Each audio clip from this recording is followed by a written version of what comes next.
Very good evening आप सभी को और स्वागत है आप लोगों का बीएचयू कॉन्सेप्ट में।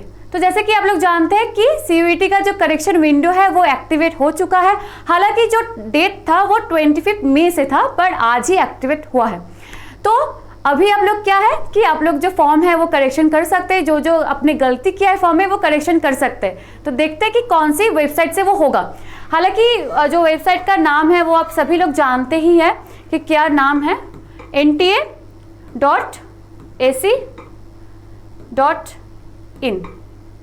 ठीक, चलिए देख लेते हैं। थोड़ा स्लो है, कोई बात नहीं। हाँ, खुल चुका है हमारा वेबसाइट। ऊपर जाते ही देखिए, ऊपर जाते ही जो public notice 25 May declaration of result, ये नहीं है। जो correction in particulars of the online application form of common university entrance, तो खुल लेते हैं इसको।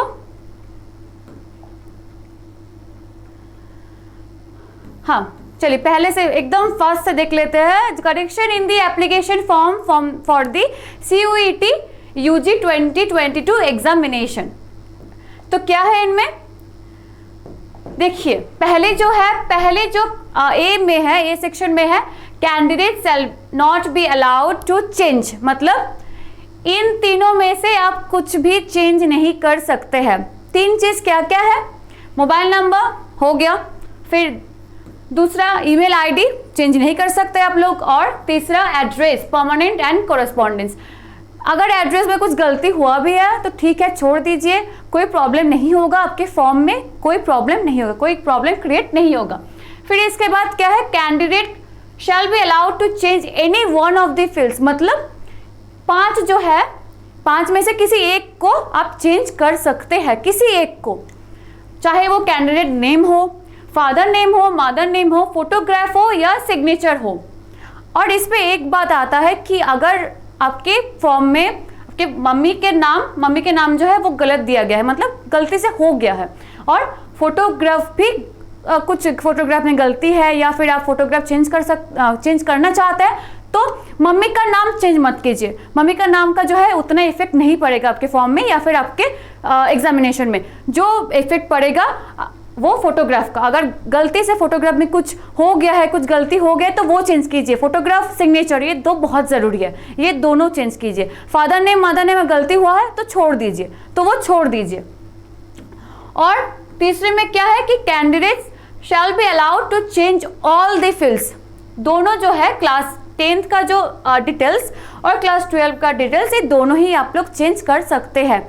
मार्कशीट चेंज कर सकते हैं आप, या फिर जो डिटेल्स मांगा गया था वो भी आप चेंज कर सकते हैं। फिर इसके बाद candidate shall be allowed to change all the preference and medium. All the preference and medium in the sense exam centre जो है वो आप चेंज कर सकते हैं, ठीक है। एग्जाम सेंटर जो है, ऑल फोर प्रेफरेंस, जो 4 प्रेफरेंस आप लोग लिए थे ना एग्जाम सेंटर के लिए, जो चूज किए थे आप लोगों ने 4 प्रेफरेंस, वो चारों के चारों ही आप लोग चेंज कर सकते हैं। और फिर दूसरा जो मीडियम मीन्स लैंग्वेज, जो लैंग्वेज आप लोगों ने चूज किए थे। एक चीज़ जो है हम बताना चाहते हैं कि देखिए इंग्लिश लैंग्वेज का जो मीडियम है, दोनों ही इंग्लिश चूज मत कीजिए। एक इंग्लिश जो है वो अपने आप से दिया जाएगा, सभी को दिया जाएगा इंग्लिश मीडियम। और जो एक मीडियम है उसको भी इंग्लिश चूज मत कीजिए, उसको कोई अलग लैंग्वेज चूज कीजिए। अगर आप हिंदी, मतलब अगर आप हिंदी आपको ज़्यादा पकड़ है तो हिंदी चूज कीजिए, अगर बंगाली में ज़्यादा पकड़ है तो बंगाली चूज कीजिए। ऐसे क्या होगा कि बहुत सारे क्वेश्चंस होते हैं, रीजनिंग का क्वेश्चन होता है, मैथमेटिक्स का क्वेश्चन होता है, जहाँ पर इंग्लिश में आपको समझ में नहीं आता है पर हिंदी में आपको समझ में आ जाएगा, ठीक है। तो दोनों मीडियम चूज कीजिए, दोनों ही इंग्लिश चूज मत कीजिए, ये गलती होगा, ठीक है। फिर क्या है 5 नंबर में, candidate shall be allowed to change all the fields. देख लीजिए क्या क्या है। DOB आप चेंज कर सकते हैं, जेंडर चेंज कर सकते हैं, कैटेगरी चेंज कर सकते हैं, अगर आप ये है तो ये भी चेंज कर सकते हैं, PWBD, ठीक है, ये भी आप चेंज कर सकते हैं। तो कंफ्यूजन क्लियर हुआ ना, क्या क्या आप लोग चेंज कर सकते हैं। उसके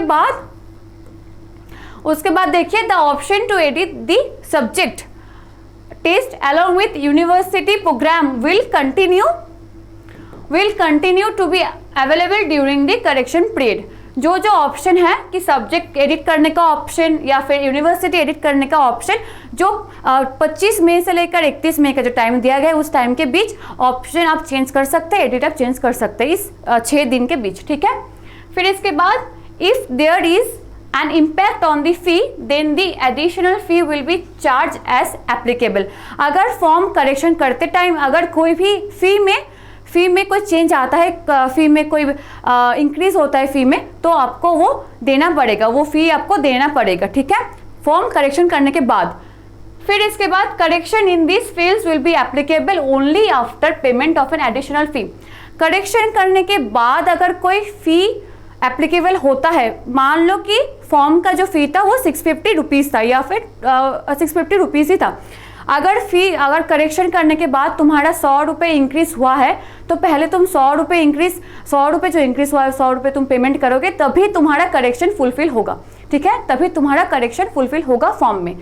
फिर उसके बाद the only one time correction will be allowed to the candidate, that is once the corrections are done and submitted the form will be frozen.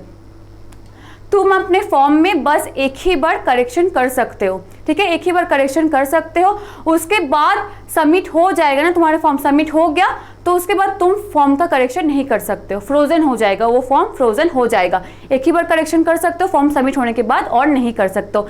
बस इतना सा ही इंपॉर्टेंट था। अब देख लो क्या क्या तुमको चेंज करना है, तुमको चेंज नहीं करना है, और इसमें से अगर दोनों तुमको चेंज करना है तो मैं बोलूँगी कि फोटोग्राफ और सिग्नेचर को ज़्यादा प्रेफरेंस दो, मदर और फादर नेम को थोड़ा कम प्रेफरेंस दो, ठीक है, थोड़ा कम प्रेफरेंस दो, बिकॉज फोटोग्राफ और सिग्नेचर बहुत ही ज़रूरी डिटेल्स होते हैं एक कैंडिडेट के लिए, ठीक है। एग्जामिनेशन दे रहे हो, अच्छे से फॉर्म फिलअप करो, कोई भी अगर गलती हुआ है अच्छे से करेक्शन करो, क्योंकि एक ही बार तुम करेक्शन कर सकते हो, अपने फॉर्म सबमिट हो जाने के बाद तुम और करेक्शन नहीं कर सकते हो।